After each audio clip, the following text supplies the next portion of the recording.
Saudara-saudara kekasih di dalam Tuhan Yesus, kita bersyukur kepada Tuhan, kita bisa bertemu lagi di dalam acara renungan harian GP Kris Pangkap Pinang. Mari sebelumnya kita berdoa lebih dahulu. Bapa kami yang ada di dalam sorga, terima kasih Tuhan telah memimpin kami sehari lewat sehari, dan hari ini kami boleh bertemu lagi. Ya Tuhan, di dalam renungan harian gereja kami, mohon Tuhan pimpin di dalam acara ini supaya kami dapat belajar firman Tuhan. Kami mohon Roh Kudus, Engkau pimpin kami, memberi pengertian kepada kami. Terima kasih Tuhan, pakailah hamba-Mu untuk menyampaikan kehendak Tuhan. Dalam nama Tuhan Yesus kami berdoa. Amin. Saudara-saudara sekalian, kita semua pernah mengalami yang disebut khawatir. Bahkan saya rasa pada hari ini juga banyak saudara kita sedang menghadapi yang namanya kekhawatiran ini. Karena akibat daripada pandemi virus corona ini. Saudara sekalian, saya berpikir bahwa kita manusia adalah makhluk yang bisa berpikir karena Tuhan telah memberi kemampuan kita berpikir, sehingga kita manusia yang bisa berpikir ini adalah hal yang wajar kalau dia bisa ada kekhawatiran. Kalau makhluk-makhluk yang lain, binatang contohnya, karena mereka tidak punya pikiran, maka mereka itu tidak akan mengalami namanya kekhawatiran. Seperti kucing, ayam, kambing, semuanya tentu mereka tidak ada kekhawatiran. Tetapi bagi kita manusia yang Tuhan karuniakan daya pikir kepada kita, sehingga kita mau tidak mau kita akan yang namanya kekhawatiran. Nah, saudara sekalian, saya pikir ada 3 macam orang yang tidak bisa atau tidak ada kekhawatiran. Pertama adalah anak-anak kecil seperti balita. Mereka tidak punya kekhawatiran karena mereka belum mempunyai pikiran yang dewasa. Yang kedua, orang yang tidak mempunyai kekhawatiran adalah orang yang terlalu bodoh sehingga mereka juga nggak bisa ada kekhawatiran. Orang yang ketiga adalah orang yang gila, orang yang sakit jiwa. Nah, orang yang demikian pun ya tidak ada kekhawatiran. Tapi bagi kita orang yang wajar, ya saudara sekalian, yang dewasa, yang punya pikiran, pasti kita akan ada kekhawatiran. Namun Alkitab mengajar kepada kita supaya kita jangan berkhawatir. Di dalam Alkitab ada 3 tokoh yang mengingatkan kita supaya kita jangan ada khawatir. Pertama adalah Tuhan Yesus sendiri, yang kedua adalah Rasul Paulus, dan yang ketiga adalah Rasul Petrus. Mari kita mendengar apa yang mereka ajarkan kepada kita supaya kita jangan ada kekhawatiran. Yang pertama, kita lihat dulu apa yang diajarkan oleh Tuhan Yesus, yaitu di dalam Matius pasal 6 ayat 25 sampai ayat 34. Yesus berkata, "Karena itu aku berkata kepadamu, janganlah khawatir akan hidupmu, akan apa yang hendak kamu makan atau minum, dan janganlah khawatir pula akan tubuhmu, apa yang hendak kamu pakai. Bukankah hidup itu lebih penting daripada makanan, dan tubuh itu lebih penting daripada pakaian? Pandanglah burung-burung di langit yang tidak menabur dan tidak menuai dan tidak mengumpulkan bekal dalam lumbung, namun diberi makan oleh Bapakmu yang di sorga. Bukankah kamu jauh melebihi burung-burung itu? Siapakah di antara kamu yang karena kekhawatirannya dapat menambahkan sehasta saja pada jalan hidupnya? Dan mengapa kamu khawatir akan pakaian? Perhatikanlah bunga bakung di ladang yang tumbuh tanpa bekerja dan tanpa memintal. Namun aku berkata kepadamu, Salomo dalam segala kemewahannya pun tidak berpakaian seindah salah satu dari bunga itu. Jadi, jika demikian Allah mendandani rumput di ladang yang hari ini ada dan besok dibuang ke dalam api, tidakkah ia akan terlebih lagi mendandani kamu, hai orang yang kurang percaya? Sebab itu, janganlah kamu khawatir dan berkata, apakah yang akan kami makan? Apakah yang akan kami minum? Apakah yang akan kami pakai? Semuanya itu dicari bangsa-bangsa yang tidak mengenal Allah. Akan tetapi Bapamu yang di sorga tahu bahwa kamu memerlukan semuanya itu. Tetapi carilah dahulu kerajaan Allah dan kebenarannya, maka semuanya itu akan ditambahkan kepadamu. Sebab itu janganlah kamu khawatir akan hari besok, karena hari besok mempunyai kesusahannya sendiri. Kesusahan sehari cukuplah untuk sehari. Yang kedua yang mengajar kita jangan khawatir adalah Rasul Paulus di dalam kitab Filipi pasal 4 ayat 6 dan 7 berkata demikian. Janganlah hendaknya kamu khawatir tentang apapun juga, tetapi nyatakanlah dalam segala hal keinginanmu kepada Allah dalam doa dan permohonan dengan ucapan syukur. Damai sejahtera Allah yang melampaui segala akal akan memelihara hati dan pikiranmu dalam Kristus Yesus. Dan tokoh yang ketiga yang mengajak kita jangan khawatir adalah Rasul Petrus. Di dalam suratnya 1 Petrus pasal 5 ayat 7 berkata demikian. Serahkanlah segala kekhawatiranmu kepadanya, yaitu Allah, sebab Ia yang memelihara kamu. Ini 3 orang dalam Alkitab yang mengingatkan kita supaya kita jangan khawatir. Nah, saudara sekalian, kita akan lanjutkan. Mengapa kita jangan khawatir? Yang pertama, karena kekhawatiran itu tidak ada manfaatnya. Perhatikanlah apa yang dikatakan oleh Tuhan Yesus di dalam Injil Matius pasal 6 ayat 27. Kata Tuhan Yesus, siapakah di antara kamu yang karena kekhawatirannya dapat menambahkan sehasta saja pada jalan hidupnya? Jadi ayat ini mengatakan, kalau kita khawatir, itu tidak ada manfaatnya, tidak ada gunanya, tidak memperpanjang hidup kita. Jadi saudara sekalian, jadi kekhawatiran itu tidak membawa manfaat bagi kita. Oleh sebab itu, kita mengajar kita jangan khawatir. Yang kedua, mengapa kita jangan khawatir? Karena Allah Bapa kita yang di sorga memelihara kita. Ini diungkapkan oleh Tuhan Yesus. Saya ulangi lagi apa yang tadi kita baca dalam Matius pasal 6 ayat 26, kemudian 31 dan 32. Yesus berkata, pandanglah burung-burung di langit yang tidak menabur dan tidak menuai dan tidak mengumpulkan bekal dalam lumbung, namun diberi makan oleh Bapakmu yang di sorga. Sebab itu janganlah kamu khawatir dan berkata, apakah yang akan kami makan? Apakah yang akan kami minum? Apakah yang akan kami pakai? Semuanya itu dicari bangsa-bangsa yang tidak mengenal Allah. Akan tetapi Bapakmu yang di sorga tahu bahwa kamu memerlukan semuanya ini.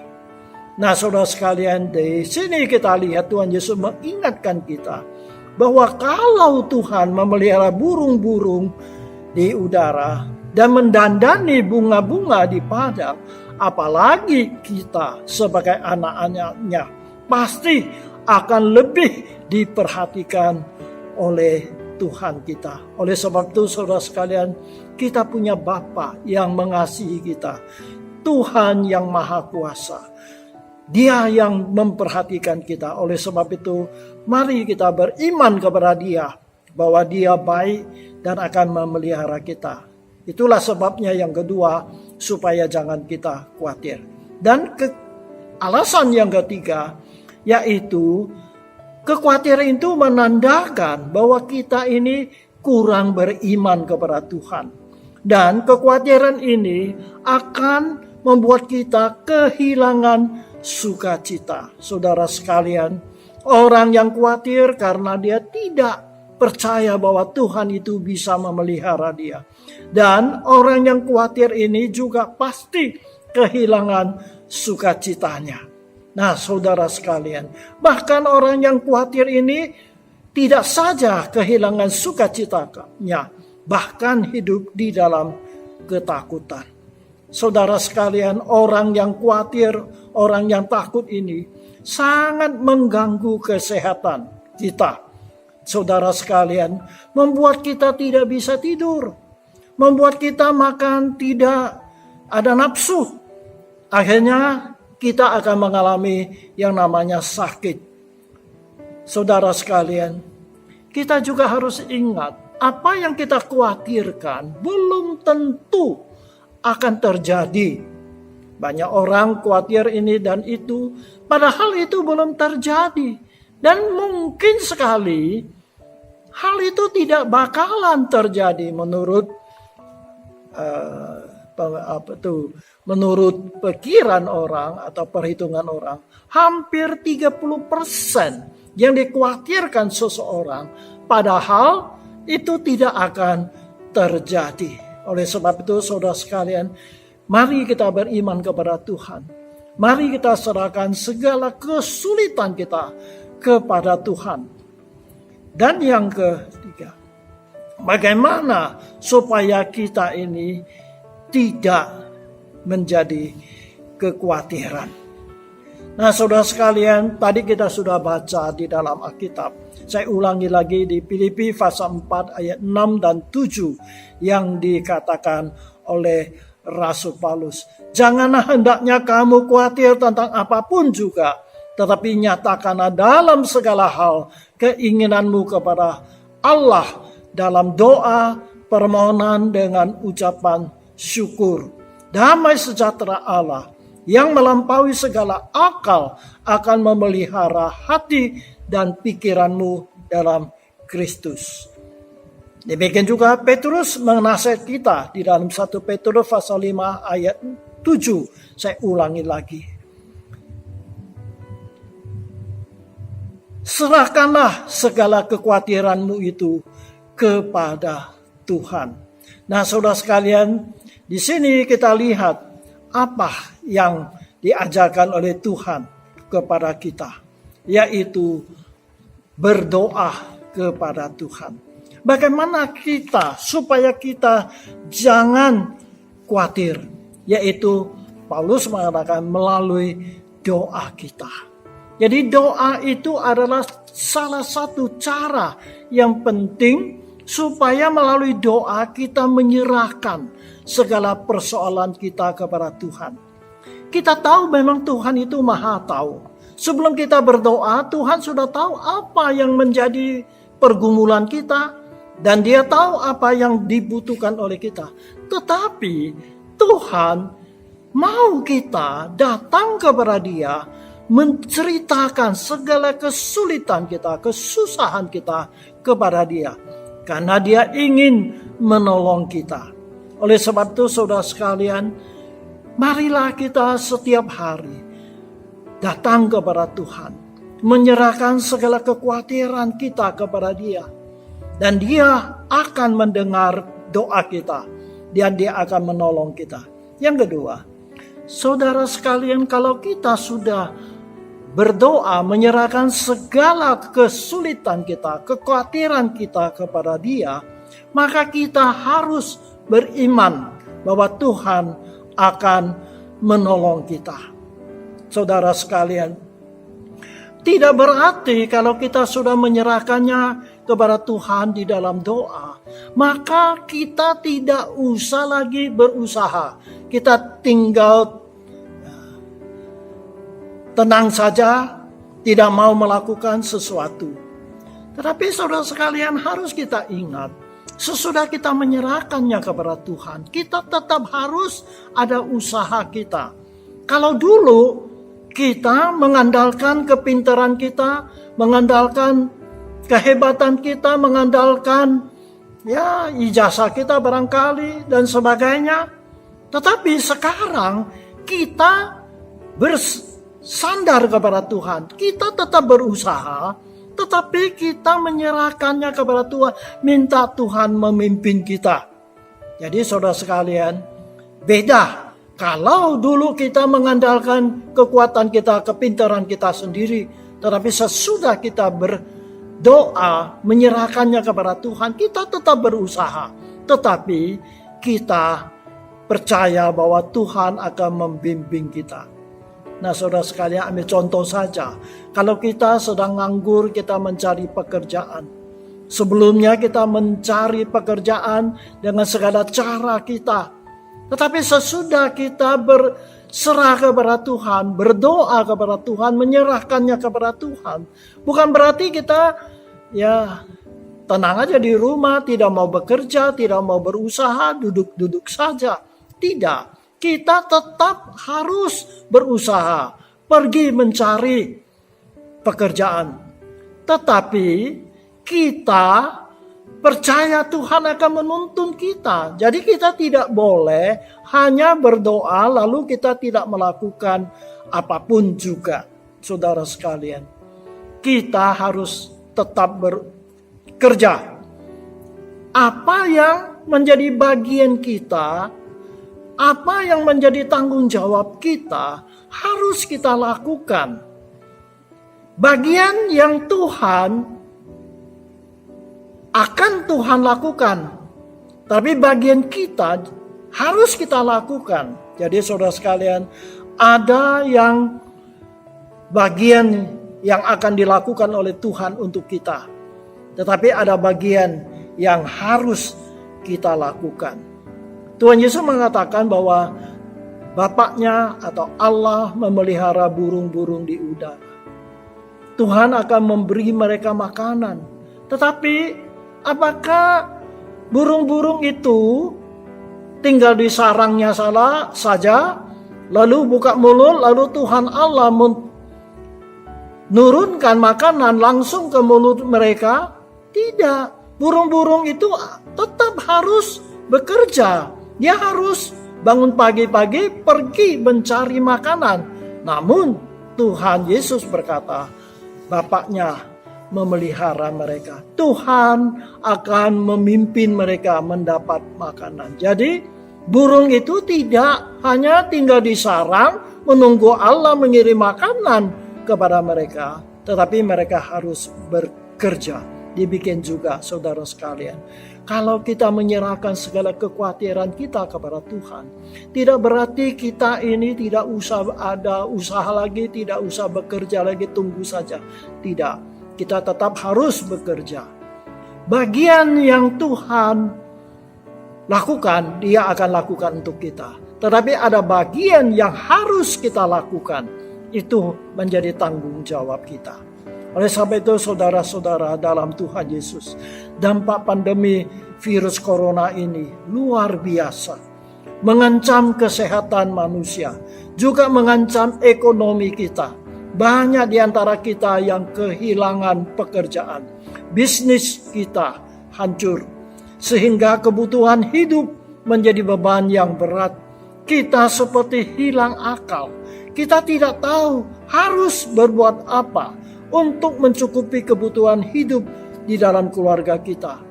Oleh sebab itu adalah wajar kalau saudara dan saya menjadi khawatir, menjadi bingung. Tetapi saudara sekalian, hari ini firman Tuhan mengingatkan kita, biarlah kita menyerahkan segala kekhawatiran kita kepada Tuhan. Seperti kata Petrus, serahkanlah segala kekhawatiranmu itu kepada Tuhan, sebab Dia memelihara kita. Saudara sekalian, ketika Tuhan Yesus ada di dunia ini, Dia pernah berkata kepada mereka-mereka yang mengalami kesulitan. Di dalam Matius pasal 11 ayat 28 sampai 30, demikian Tuhan berkata, "Marilah kepadaku semua yang letih dan lesu dan yang berbeban berat. Aku akan memberi kelegaan kepadamu. Pikulah kuk yang kupasang dan belajarlah padaku, karena aku lemah lembut dan rendah hati, dan jiwamu akan mendapat ketenangan. Sebab kuk yang kupasang itu enak dan bebanku pun ringan." Saudara sekalian, jadi ketika kita sedang menghadapi kesulitan-kesulitan ini, adalah wajar kalau kita ada khawatir. Tetapi Tuhan mengajak kita, serahkanlah segala kekhawatiran kita kepada Dia. Karena Dia Tuhan yang maha kuasa, Dia Tuhan yang maha tahu, dan Dia Tuhan yang maha kasih. Dia pasti akan memelihara kita. Ada kesulitan, kita ingat badai itu tidak terus-menerus setiap hari terjadi. Ada waktu satu hari badai itu berhenti.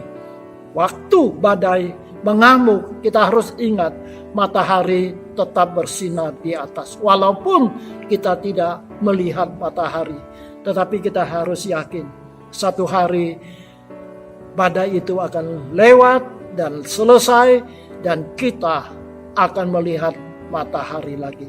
Jadi kita jangan putus asa, kita jangan khawatir. Serahkan segala kesulitan kita kepada Tuhan.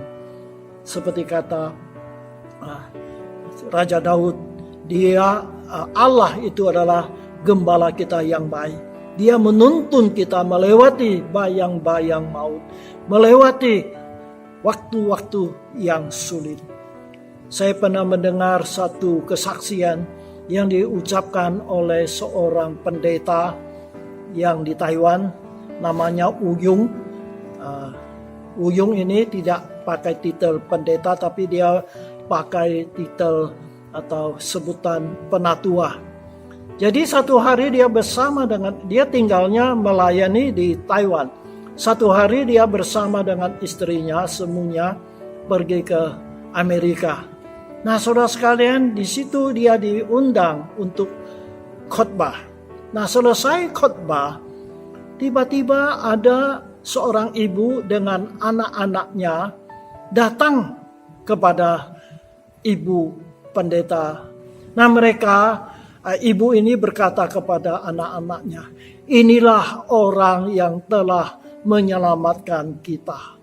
Nah, saudara sekalian, mengapa ibu ini bersama dengan anak-anaknya berkeliling di sekitar penatua Wuyung dan istrinya itu, dan mengatakan bahwa istri Wuyung ini adalah penolong dia, penyelamat dia. Nah, saudara sekalian, itu terjadinya kurang lebih pada waktu itu 20 tahun lebih yang lalu. Ketika mereka menjadi pengembala di Taiwan itu, ada orang beritahukan kepada semua Wuyung ini. Katanya ada seorang ibu muda sedang depresi, sedang kalut. Bahkan ibu Buna ini mau bunuh diri. Apa yang terjadi, saudara sekalian? Rupanya suami ibu ini bekerja di Taiwan.